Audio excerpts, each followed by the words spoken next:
Bom dia, pessoal. Bom dia. Eu só estava ligando a câmera. Vixe, tá suja, hein?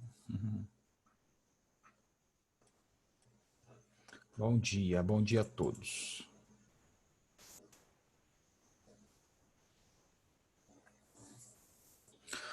Bom, olha só. Deixa eu ver quantas pessoas já estão aqui para não ficar repetindo. Tem uns poucas ainda. Deixa o pessoal entrar, que aí a gente já começa. Nossa, minha câmera hoje está bem complexa. Pessoal, para quem já está aqui, Química 1 hoje, tá? Eu vou dar uma aula de Química 1 e amanhã e na quinta-feira, que a gente ainda tem aula. Putz, hoje está bem ruim a minha imagem. E amanhã e na quinta-feira que a gente tem aula, eu vou trabalhar com Química 2, tá bom?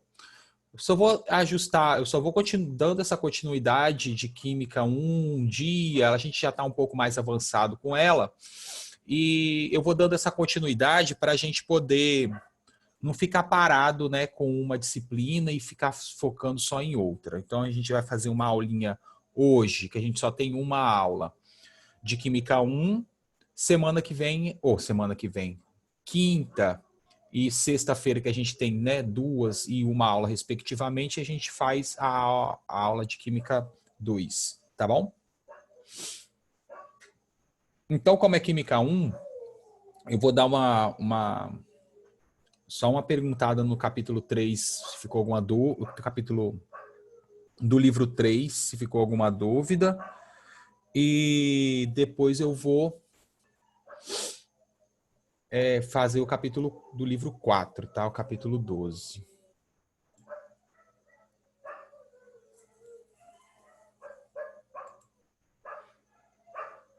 Deixa o pessoal ir entrando, eu só vou desativar minha câmera aqui um minutinho e o meu áudio, só para eu resolver o problema das minhas dogs, que tá um pouco complicado.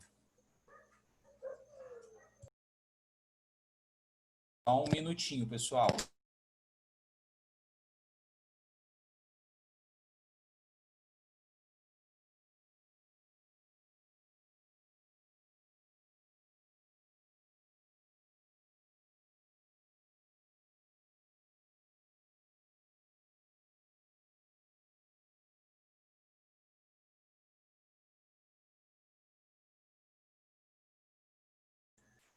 Vamos lá.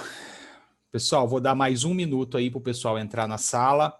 Em 9h05 eu começo a minha aula e quem pegou, pegou. Quem não pegou, depois pega.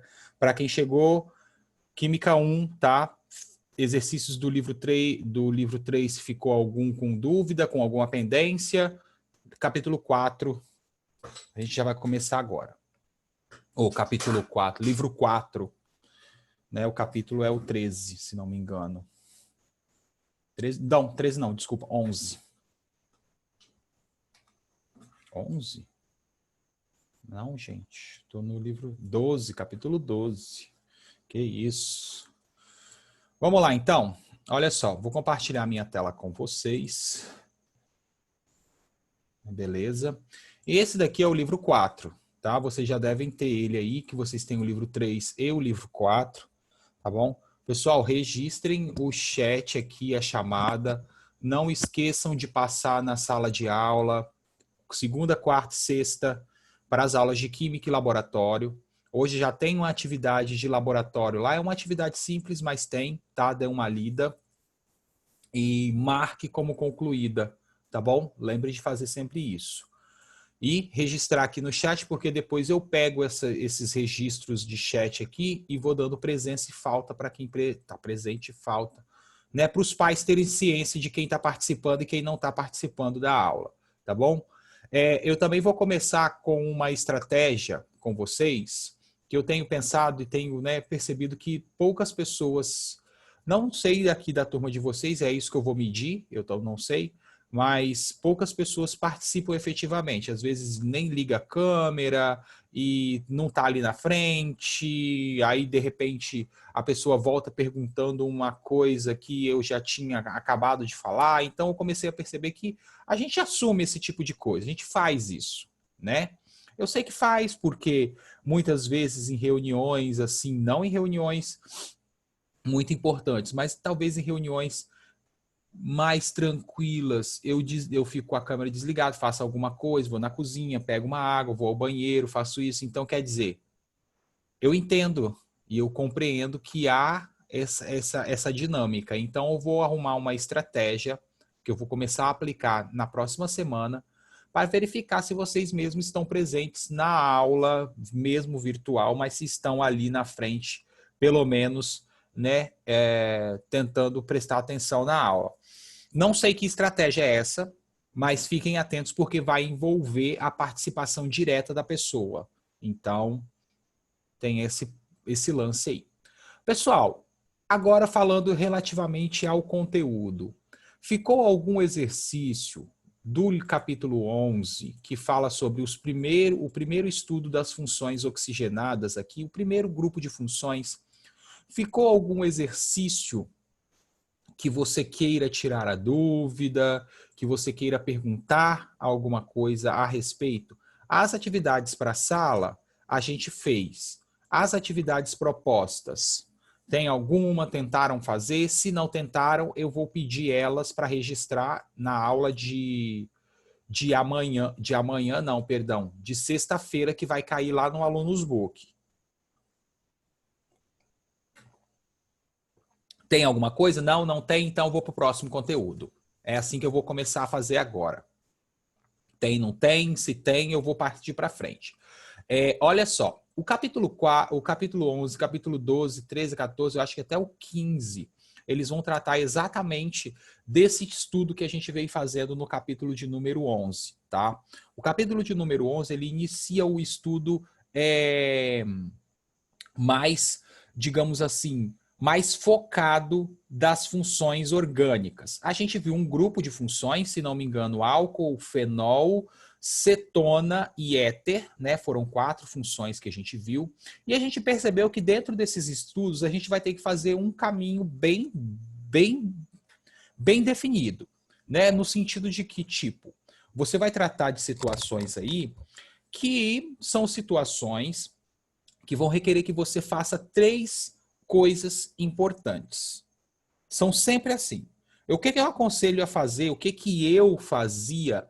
Eu falo isso em nível de faculdade, que eu fazia na faculdade para tentar entender um pouco de tudo que vinha chegando para mim, assim, igual vocês mesmos. Chegava aquele monte de coisa e eu tinha que processar aquele monte de informação.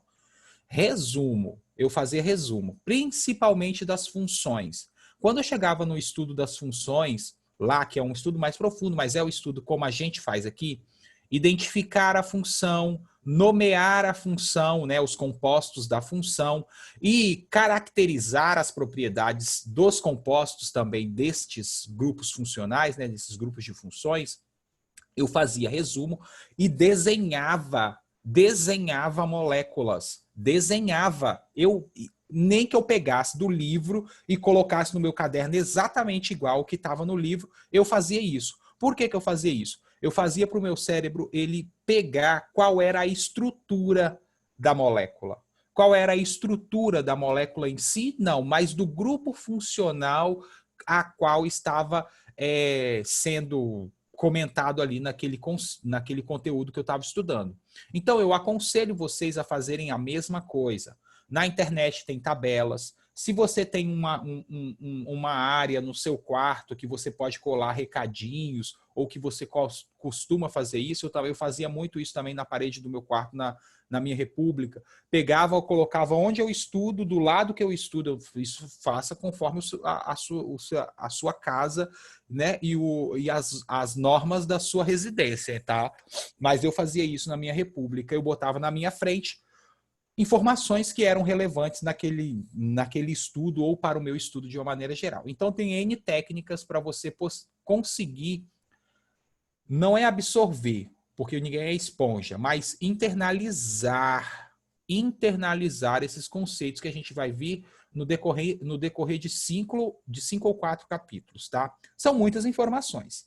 Aqui no capítulo 12, a gente vai trazer já mais 4 grupos de outros compostos. Uma outra dica que eu dou na hora de estiver estudando funções orgânicas, oxigenadas, nitrogenadas, não trabalhe com o que é igual, né? Não procure o que é comum às funções. Procure o que diferencia uma função da outra. Porque eu acho mais fácil você identificar as funções por meio das diferenças. Evidentemente, é muito mais fácil identificar quando você observa as diferenças que existem entre os compostos, entre os grupos funcionais.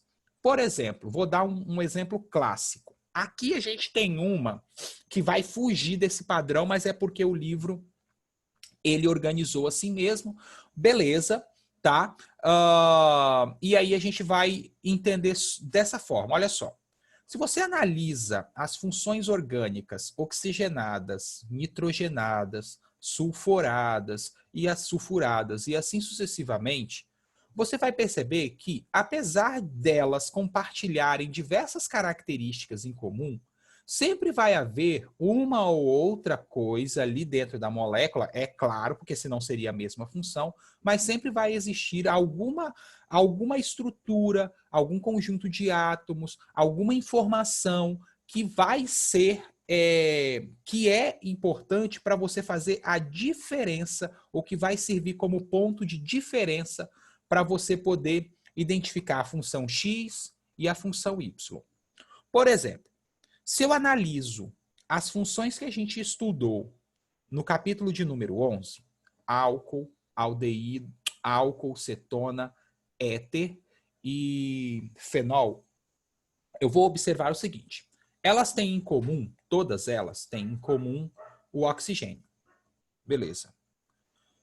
Todas elas têm em comum a quantidade de oxigênios. Percebam que, se vocês perceberem a quantidade, você vai ver que fenol, álcool, aldeído, cetona, ou aldeído, ó, aldeído também, mas o éter e a cetona, que foi o que a gente estudou, eles, o grupo funcional que identifica essas funções, contém apenas um átomo de oxigênio, um só.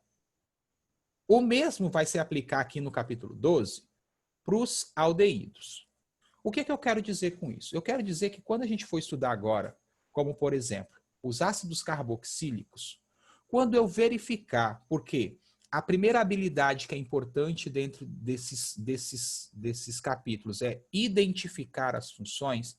Então, quando eu for verificar o grupo funcional que caracteriza os ácidos carboxílicos, que caracteriza os ésteres, que caracteriza os sais orgânicos, eu estou excluindo o aldeído porque ele faz parte do outro conjunto, né, o do conjunto anterior, eu vou perceber o seguinte, eu vou perceber que os grupos funcionais desses três compostos que eu falei aqui com você, desses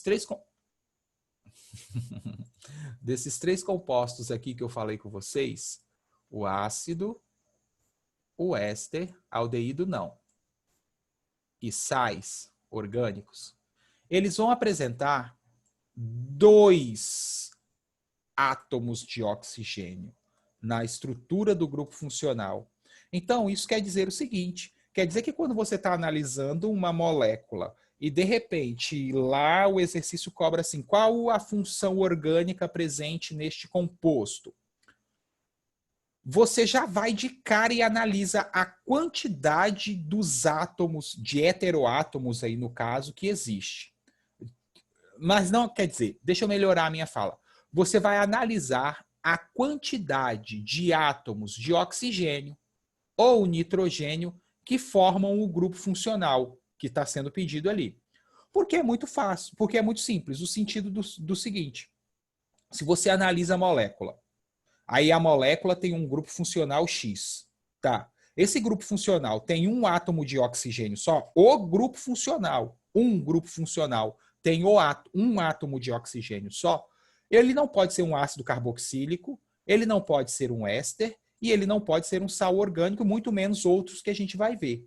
Então, quer dizer, se você trabalha com as diferenças, você consegue eliminar, porque existem muitas funções, você consegue eliminar aquelas funções que não fazem parte daquele contexto. Então, eu sempre uso, a princípio, quando eu tenho que identificar funções, eu conto. Primeiro, eu localizo o grupo funcional, que é a primeira parte de toda a identificação. Localizar o grupo funcional.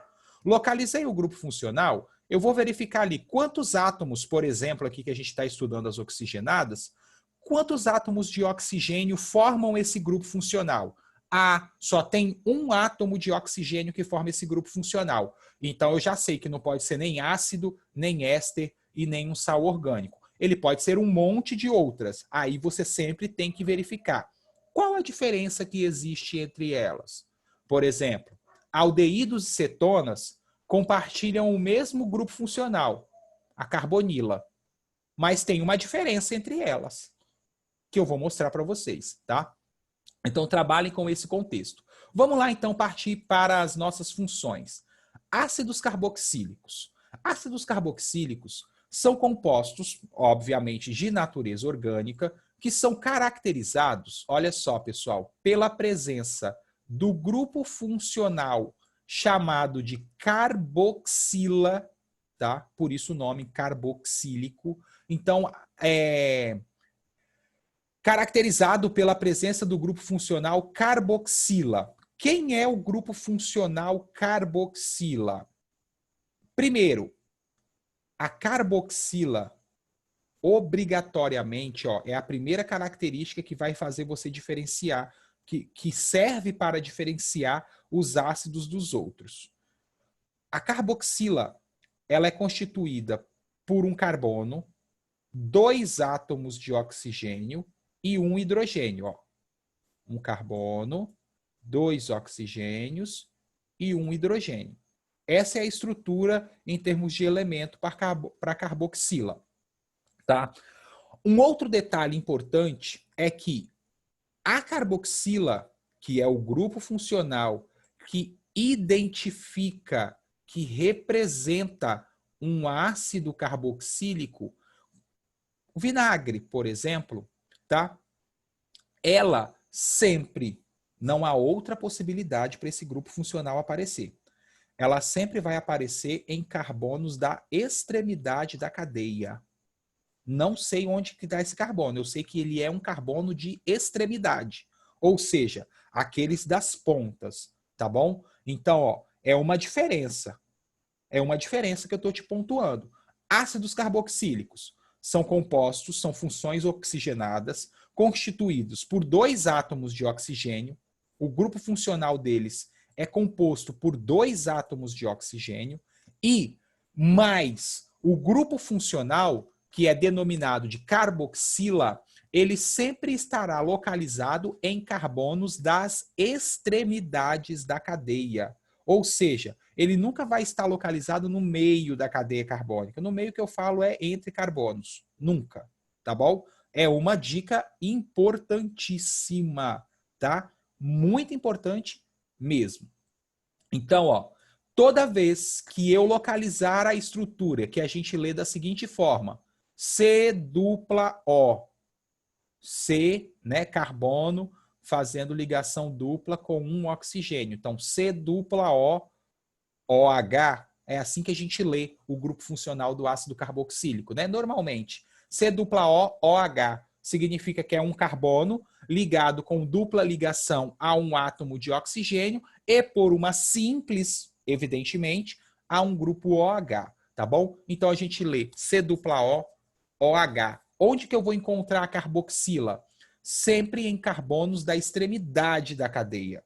Nunca no interior da cadeia, entre carbonos. Ela nunca vai aparecer aí, tá? E aí a gente tem uma série de compostos, tá? Os ácidos carboxílicos, por exemplo, eles são os ácidos orgânicos. São ácidos, por exemplo, como o ácido fórmico, que tem aí uma diversidade de aplicações. Eles vão desde aplicações industriais como reagentes, né? Como substratos para as reações, por exemplo, a gente vai ver, quando a gente estiver estudando o éster, que o éster é obtido por meio de uma reação de um ácido carboxílico. Então, ele serve como substrato em reações industriais, ele pode ser utilizado como conservante ou como condimento, tempero, no caso do vinagre aí, tá? E é também utilizado por alguns animais como forma de defesa, no caso do ácido fórmico, que é o ácido da formiga, que é esse cara aqui,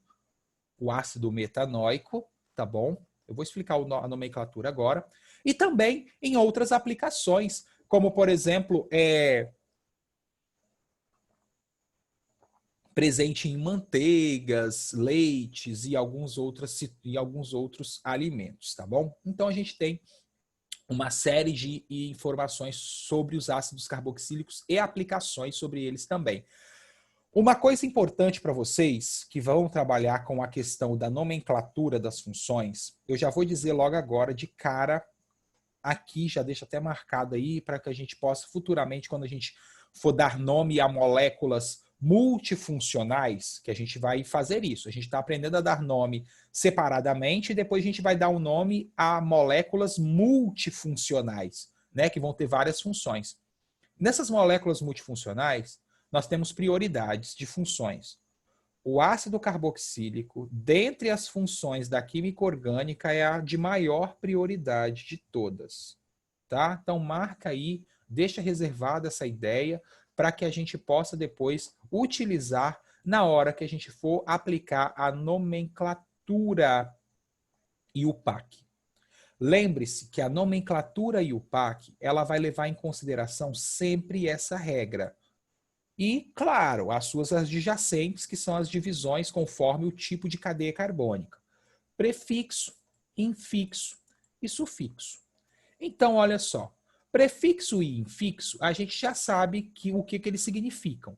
O prefixo indica o número de átomos de carbono da nossa cadeia principal, caso o composto seja ramificado. O infixo indica o tipo de ligação que existe entre átomos de carbono, não é entre carbono e hidrogênio, carbono e oxigênio, é entre átomos de carbono, e o sufixo em si indica a função.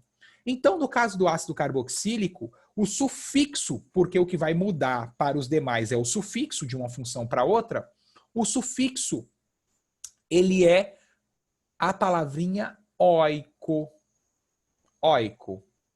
Claro que com uma grande diferença que faz você, assim, verificar na cara, pelo nome da substância, que aquilo ali é um ácido carboxílico. Antes de indicar o prefixo, o sufixo e o infixo, no caso dos ácidos, nós iniciamos o nome, que nem lá na química inorgânica, quando a gente dava o nome do ácido, com a palavrinha ácido. Então, primeiro eu escrevo a palavra ácido, depois eu indico o prefixo, infixo e o sufixo conforme a minha cadeia carbônica. Por exemplo, nós temos aqui, deixa eu só aumentar um pouquinho a tela, ácido metanóico, né? Pegar esse nome já e vamos desvendar o nome. Ácido, porque é um ácido carboxílico. Como é que eu sei que ele é um ácido carboxílico? Porque tem o C-O-OH aqui. Então, ácido, porque é um ácido carboxílico. Tem uma função que o representa ali. Aí agora eu vou dar o nome. Quantos carbonos tem na minha cadeia? Tem um átomo de carbono só. Então, isso é um ácido. Um átomo de carbono, o prefixo é o met. O carbono, quando ele está com uma única... quando é um único átomo de carbono, constituindo o composto orgânico ali, normalmente as ligações entre eles, existe uma dupla aqui, ó. Por que ficou an, se não tem ligação entre carbonos aqui?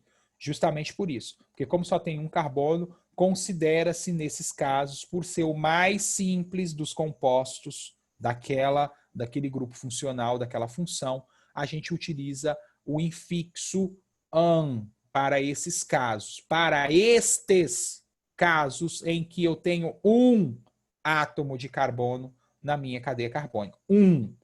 Da 2 em diante não pode. Então, ácido met, porque tem um carbono na minha cadeia. Esse carbono faz ligações simples, mas, professor, tem uma ligação dupla aqui. Eu sei que tem. Mas como é o mais simples dos compostos, assume-se o AN para estas situações. Esta não, nem esta. Para esta situação aqui, assume-se o infixo AN. Então, ácido, MET, porque tem um carbono, AN, porque é o mais simples dos ácidos, óico. Então, esse é o ácido metanóico. Óico é o sufixo que representa o grupo funcional carboxila. Vamos para outro exemplo. Se não fosse mais um, fossem 2, 3, 4, 5, 6, ou, melhor dizendo, fosse um composto ramificado. Gustavo, Oi. mas se escrevesse com em, estaria errado? Erradíssimo. Tudo bem? Beleza? Tá errado.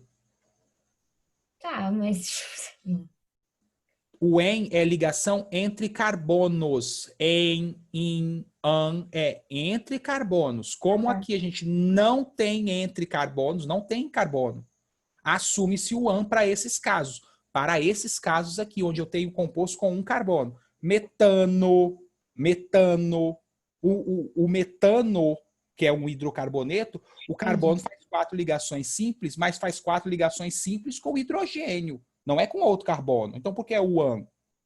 Se você pega o etanol ou etanal não, metanal, que é um aldeído simples, o mais simples de todos, metanal, AN.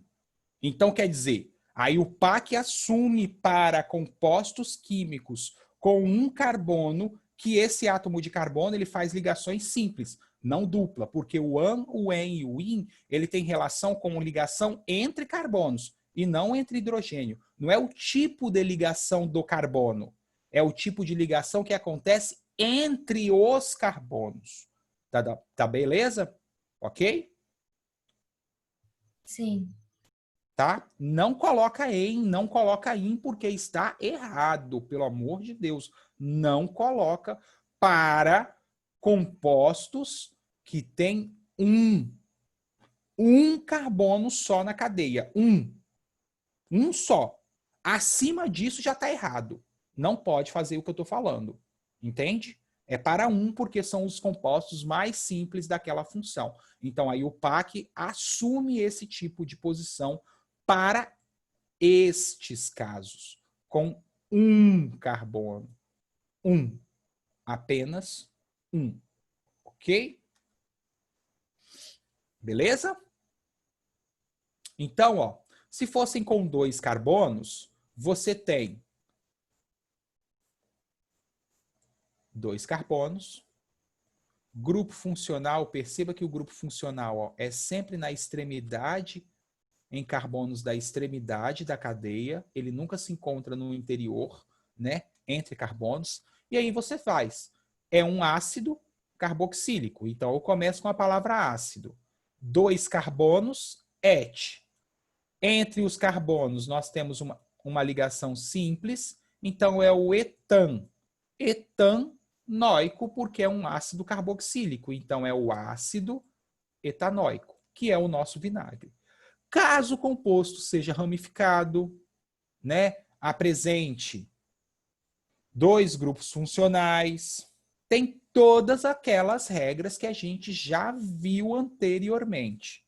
Com um detalhe, quando você for nomear os compostos orgânicos, ácidos, aldeídos, qualquer composto orgânico, o carbono do grupo funcional, o carbono do grupo funcional também faz parte da cadeia carbônica, tá bom? Ele é contado como um carbono da cadeia, tá? Não esqueça, eu sei que aqui o nosso grupo funcional é esse aqui, ó.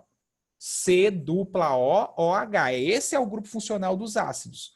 Mas você tem que perceber que esse carbono aqui, ele vai estar conectado à cadeia. Então, ele faz parte da cadeia carbônica. Nunca exclua este átomo, tá bom? Então, no caso dos ácidos carboxílicos, o carbono número 1, caso o composto seja ramificado, é sempre o carbono do grupo funcional. Ele que é o número 1. Sempre ele. Tá bom? Então, carbono, cadeia ramificada, localizo a cadeia principal, certo? A cadeia principal, depois da cadeia principal, localizo as ramificações e começo o nome. Ácido, no carbono 2 e no carbono 3, nós temos duas ramificações do tipo metil. A cadeia principal é constituída por 4 átomos de carbono, o que inclui o do grupo funcional, tá vendo? Todos eles fazem ligações simples e é um ácido carboxílico. Então, esse é o ácido 2,3, né, no carbono 2 e no carbono 3 da cadeia principal. Nós temos duas ramificações do tipo metil butanoico. But, porque a cadeia principal tem 4 átomos de carbono. An, porque todos os carbonos fazem ligações simples entre eles. E oico, porque é um ácido carboxílico. Tá bom? Então, bem tranquilo. Olha só. Nomenclatura usual dos ácidos carboxílicos. Aqui, pessoal, tem uns nomes mais, digamos assim, usuais mesmo, no sentido que ele não é nada padronizado, mas tem uma certa análise que você pode fazer em cima deles. Olha só que interessante. Os ácidos carboxílicos e alguns outros compostos químicos, o butírico e o capróico aqui não se encaixam porque o que eu vou falar vai valer só para os que têm 1 e 2 carbonos, tá bom? Para todos os compostos que têm 1 e 2 carbonos, 1 e 2, 1 ou 2, na verdade. Igual o ácido fórmico e o ácido acético. É muito comum mesmo, presta atenção. Não somente nos ácidos carboxílicos. Esse prefixo aqui, acete e forme, tá? Eles são comuns nas nomenclaturas usuais de diversos compostos. Por exemplo, formol, formaldeído, né, que é o formol, tá? E uma série de outros. Acete e fórmico, tá? O forme, esse prefixo forme aqui, ele sempre vai estar relacionado com a estrutura daquele grupo funcional, daquela função orgânica, que tem um carbono só. Então, fórmico, formol, significa que aquela cadeia carbônica é constituída por um átomo de carbono. Enquanto o prefixo acete, acetato, né, acético e assim sucessivamente, isso indica que a cadeia carbônica é formada por 2 átomos de carbono, tá bom? Então, muita atenção ao acete, que representa um 2, e ao forme, que representa um átomo de carbono. São nomenclaturas usuais, tá bom? Usuais mesmo. Então, aqui a gente tem, perceba, ó, ico, Normalmente, as nomenclaturas usuais é isso aqui, ó, por isso que eu não vou nem comentar muito sobre elas, porque é bem específico no caso dos ácidos carboxílicos. Eles estão relacionados aos produtos da onde são encontrados essas substâncias. Então, fórmico, porque é encontrado na formiga. Acético, né, que vem lá do vinagre, não, acetum, é um latim, vinagre. Butírico, que é da manteiga. Capróico, que é das cabras, né? Então, ó, A nomenclatura usual para ácidos carboxílicos não tem uma regra igual a gente viu nos álcoois e nos outros. Ela depende do tipo de produto natural, do tipo de produto da onde foi extraído aquele composto. Então, o livro ele vai dizer atenção apenas aos principais. Quais são os principais? Eu posso até depois fazer uma lista para vocês. Fórmico, acético, butírico e capróico. São comuns aparecer esses nomes, porque são ácidos carboxílicos comuns e, portanto, né, que também são aplicados em uma grande série de situações, e, portanto, eles tendem, os exercícios tendem a pedir a esses nomes desses compostos aqui em especial. Tudo bem? Perguntas? Tranquilo? Então, olha só. Vou começar a fazer assim. Não quer falar também, não posso fazer nada. Posso botar uma arma na cabeça de ninguém e obrigar a falar. Então, ó, propriedades das substâncias químicas conhecidas como Claro que ácidos. pode. Não é assim que cobra aluguel? Oi, Diana. Claro que pode. Não é assim que cobra aluguel? Não entendi. Botar a arma na cabeça da pessoa e cobra. Não. Aqui é um livro, aqui é total liberdade mesmo. Não obrigo a fazer nada. Agora, vocês, né? Eu não posso. Agora, vocês têm que entender que, tipo assim, a gente, né? Vocês estão saindo, entrando numa fase final do ensino médio, então você já meio que tem que se preparar para o que você vai enfrentar lá no mundo universitário. Lá não tem piedade. É zero piedade. Piedade zero.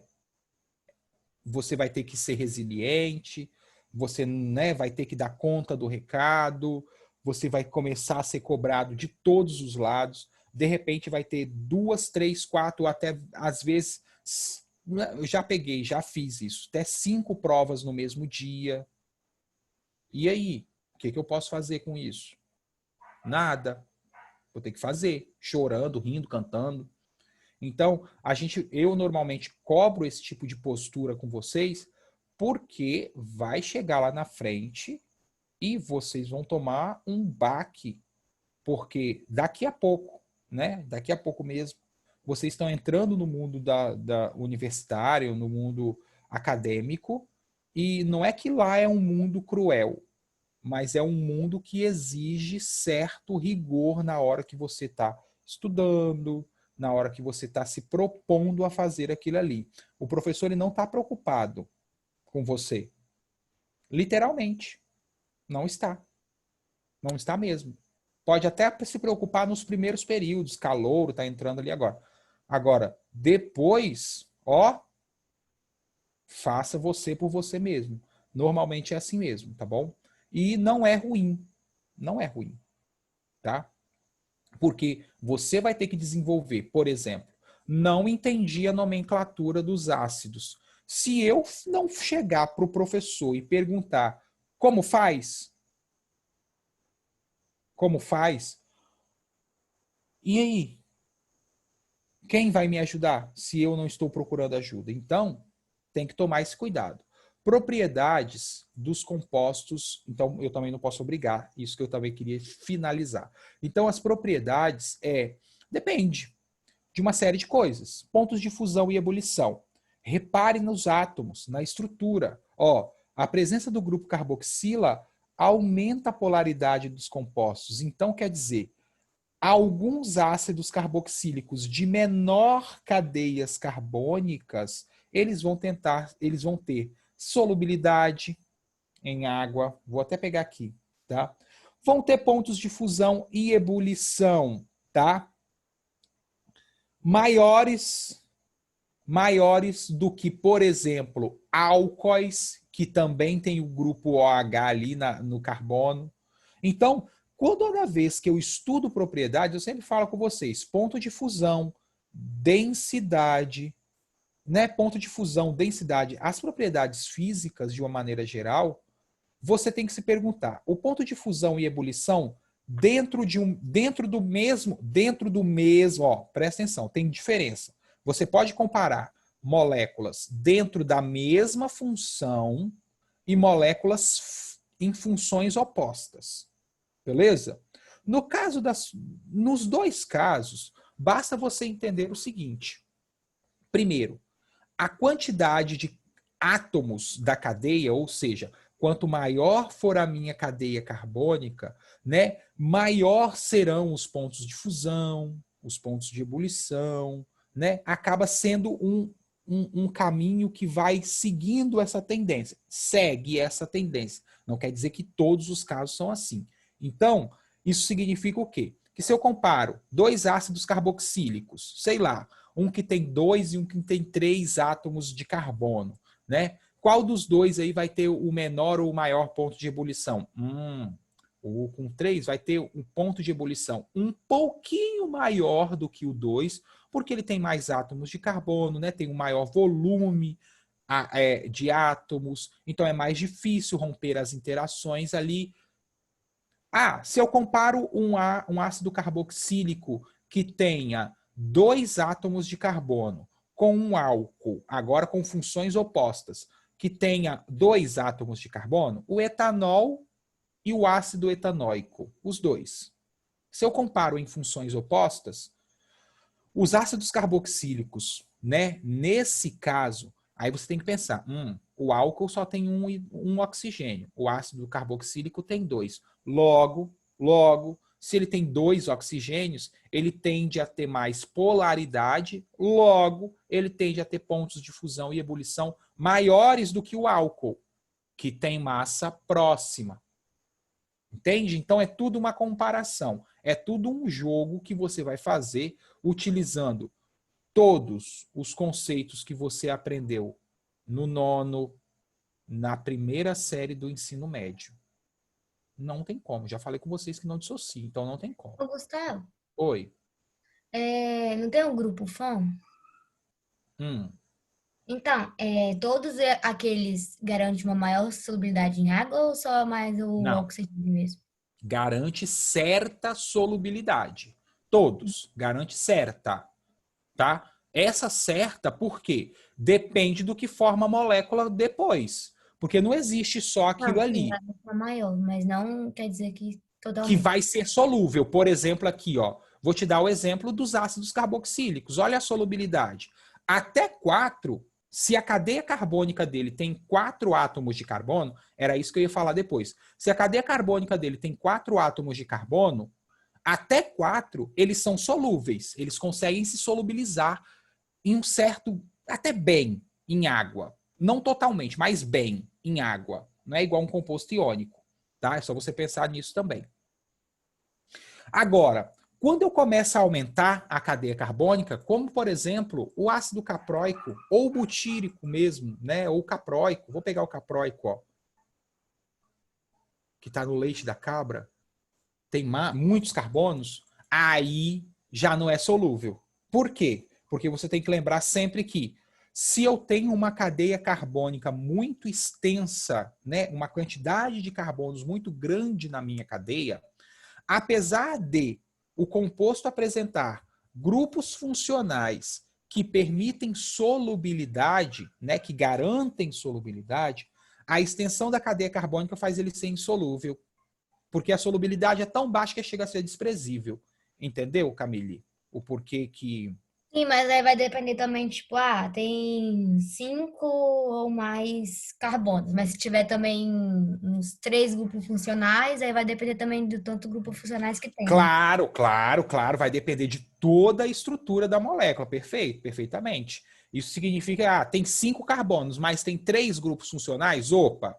Então, se eu comparo essa molécula com uma outra similar, essa que tem 3 grupos funcionais, ela é mais solúvel porque ela tem a capacidade de interagir muito maior, né, de uma forma muito mais efetiva, melhor dizendo, com a água, né, devido aos vários grupos que estão ali.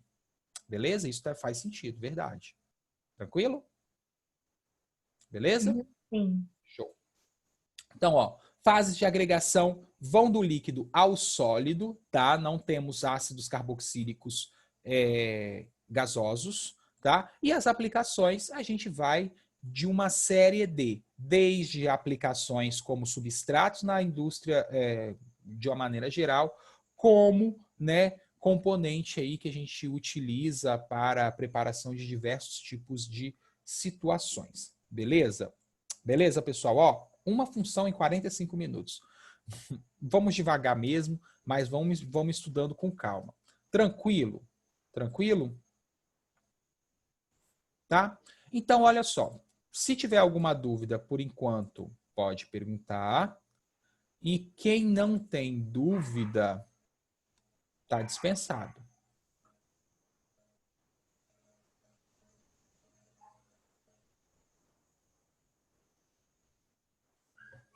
Pode, eu tenho mais 4 minutos ainda com vocês aqui. Quem tiver dúvida pode perguntar qualquer coisa.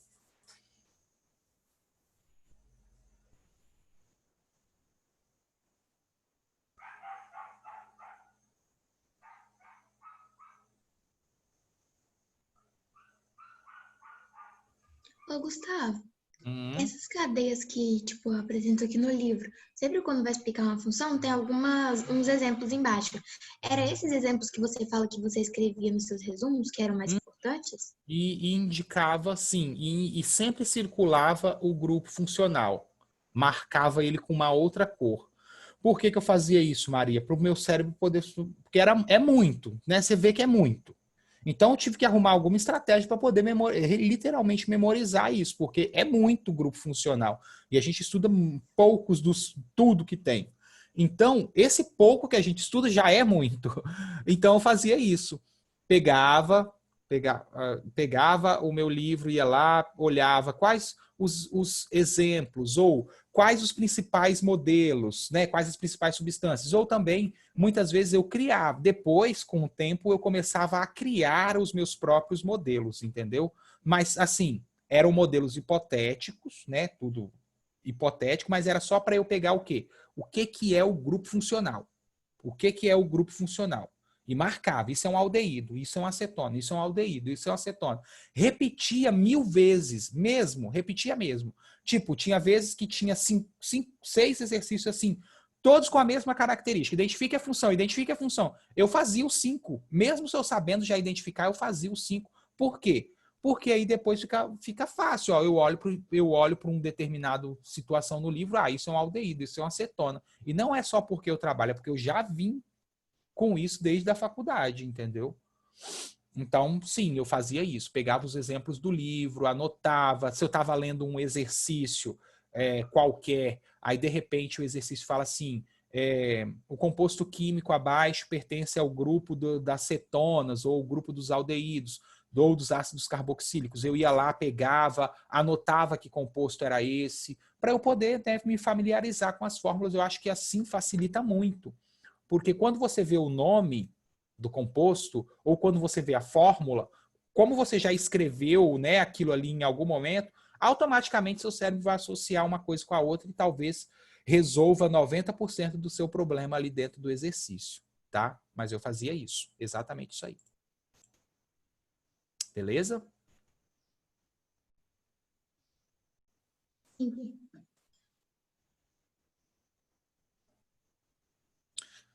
Bom, pessoal, então, ó, vou desligando aqui.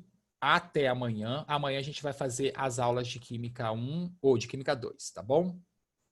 Tchau.